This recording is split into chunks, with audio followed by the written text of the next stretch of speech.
کیا آسمان پر ستارے نظر آ جائیں تو مغرب کا وقت ختم ہو جاتا ہے؟ یہ بھی بہت بڑی کہانی ہے جو کروائی گئی ہے جی.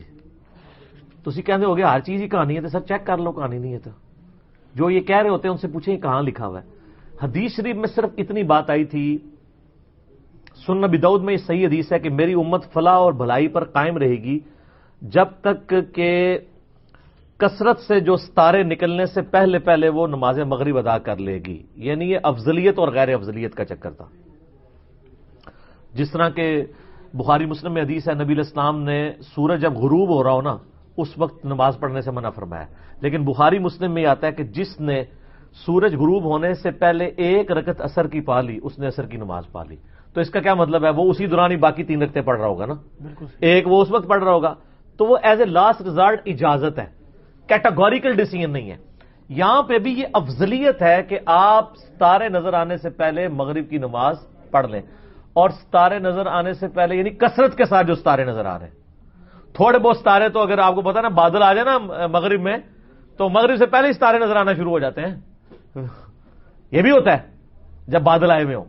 اچھا، اب چونکہ یہ افضلیت کا مسئلہ ہے لہذا اب نماز بہتر یہ ہے کہ ستارے کثرت سے نظر آنے سے پہلے پہلے پڑھ دیں. لیکن فقہ حنفی کی بھی کتابوں میں لکھا ہوا ہے کہ جب تک عشاء والی شفق غائب نہیں ہوتی، وہ والی مغرب والی عشاء کا وقت داخل نہیں ہوتا تو آپ مغرب کی نماز پڑھ سکتے ہیں.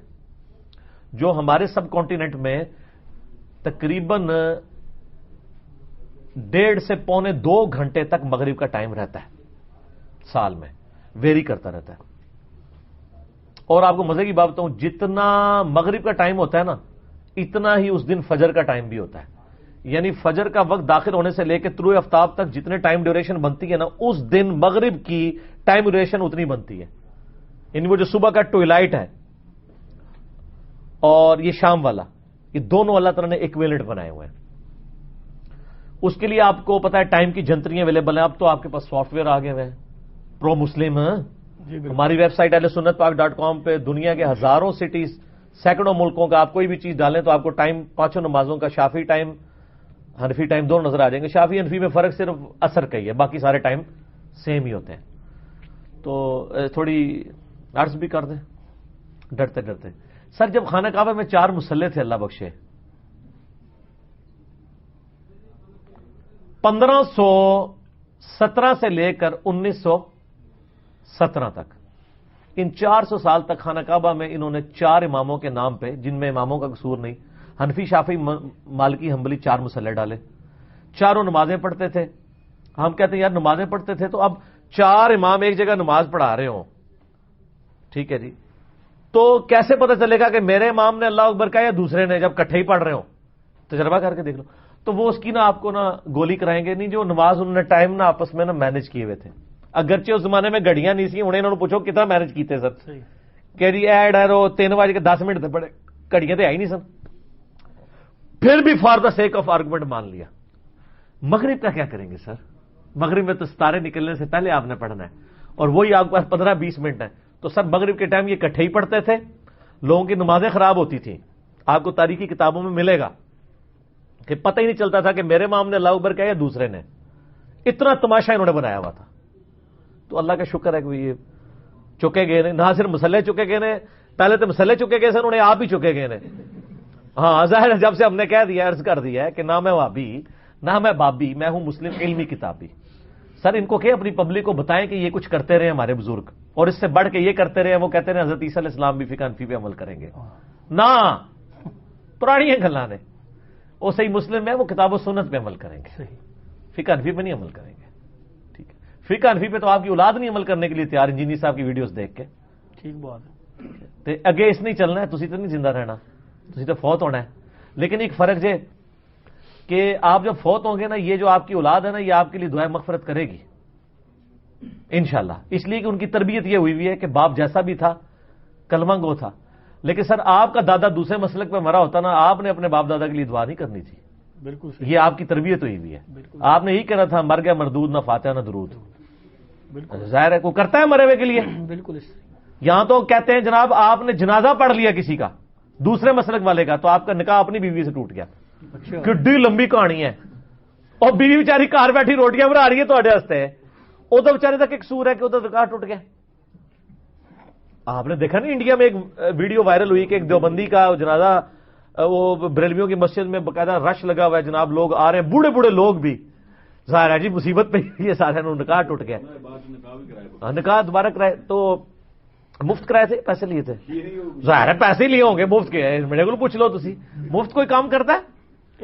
وہ کہتے ہیں جناب کوئی مر جائے تاں ساتھ ساڑی روزی کھل جاتی ہے، کوئی پیدا ہو جائے تاں روزی کھل جاتی ہے. دیکھیں نا، پیدا ہو جائے.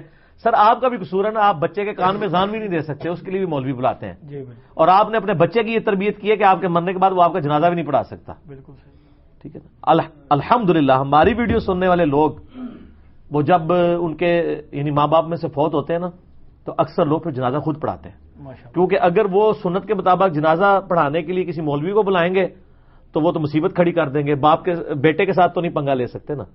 تو اب کئی حنفی فوت ہوئے ہیں، بیٹوں نے کتاب و سنت کے مطابق جنازہ پڑھایا ہے اور کسی کی جرت نہیں بھی بات کرے. ہم نے خود دیکھا.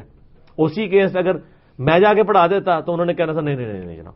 تو ہم لوگ یہ کہتے ہیں ہم تو نہیں پڑھاتے، آپ خود پڑھائیں. ایک بیٹے کا حق ہے.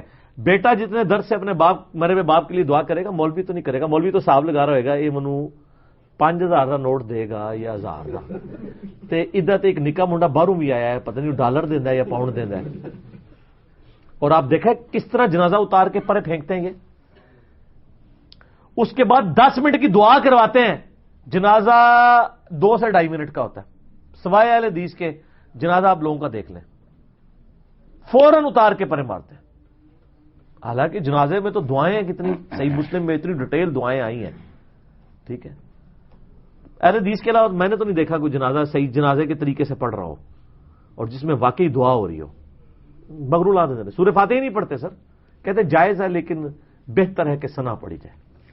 سر جائز نہیں ہے، صحیح بخاری میں ہے کہ سورہ فاتحہ پڑھنا جنازے کی نماز میں سنت ہے. صحیح جائز نہیں ہے، سنت ہے. جائز بھی پتا انہوں نے کیا کہا، ان کا جائز ہے اگر ثنا کی نیت سے پڑھیں. فاتحہ کی نیت سے پڑھیں گے تو ناجائز ہے. اچھا ہاں، وہ کہتے ہیں جیسے سبحانک اللہ ثنا ہے نا، تو سورہ فاتحہ بھی اللہ کی ثنا ہے. ثنا کی نیت سے فاتحہ پڑھ سکتے ہیں کیونکہ ان کے بزرگوں نے بتایا ہوا ہے کہ آپ نے جنازے میں سورہ فاتحہ نہیں پڑھنی. تو آپ نے فاتحہ پڑھتے ہوئے نیت کرنی ہے کہ میں ثنا پڑھ رہا ہوں. کتنی مشکلات، کتنی خدمات ہیں. دیکھیں بزرگوں نے اتنا مشکل مسئلہ آپ کو پتہ چلنا تھا کہیں سے، اور مشکل کر دیا. ہاں اور مشکل کر دیا. اور اس کے بعد ہم نے وہ بتا بھی دیا جی بالکل کہ یہ مسائل ہیں ان کے. صحیح مسلم میں ہے کہ نبی علیہ السلام نے ایک جنازے پہ 4 تکبیرات پڑھی اور ایک پہ 5 پڑھی. 5 تکبیرات بھی سنت ہیں، 4 بھی سنت ہیں. سنی جو ہے ہمیشہ 4 پڑھتے ہیں، شیعہ ہمیشہ 5 پڑھتے ہیں کیونکہ دونوں کا علیحدہ علیحدہ ٹھیک ہے انہوں نے قائم رکھا ہوا ہے. صحیح ٹھیک ہے. تو ہونا یہ چاہیے کہ 5 کے اوپر ایمفسائز کریں. ٹھیک ہے، تاکہ کامن ٹرمز کے اوپر آئے نا. اور شیعہ بھی کبھی جرت کر کے 4 کرا لیا کریں. 4 یار نہ صحیح اور 4 کوئی لے لو تسی، نہیں مننا تھے. ٹھیک ہو گیا.